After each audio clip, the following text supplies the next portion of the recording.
છે એક ગામની જે પહેલાં હરુભરું રહેતું હતું, પણ હવે ખંડેર જે સ્મશાન કહીએ ને તોય ચાલે. કેમ કે આ ગામમાં એટલો ખરાબ કિસ્સો થયો છે ને, તો આ વિડીયો વધારેમાં વધારે પહેલાં ફ્રેન્ડ ગ્રુપમાં તમારે શેર કરો. આ ગામનું નામ છે કુલધારા, કે જે રાજસ્થાનમાં આવેલું છે. અને આમાં એટલી ખરાબ ઘટના બનેલી છે ને કે એક औरत એક બૈરીનું રૂપ ધારણ લે છે અને એવી રીતે માણસોને પાછળ ભેકાઈને મેરેજ કરવા માટે રેડી કરે છે ને પછી માર નાખે છે આ કુલધારા ગામમાં. એટલે આખું ખંડેર પડ્યું છે અને એક સુમસાન સડક બી દેખાશે ને તમને, કોઈ વચ્ચે દેખાય બી નહીં, કોઈ માણસનું આમ પગલું બી નહીં દેખાય, ખાલી લાશ દેખાશે અને બીજું કંઈ જ નહીં. એટલે આ ગામમાં જતા બધા ગભરાય છે.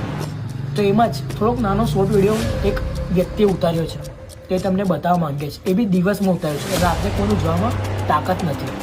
તો આ વિડીયો વધારે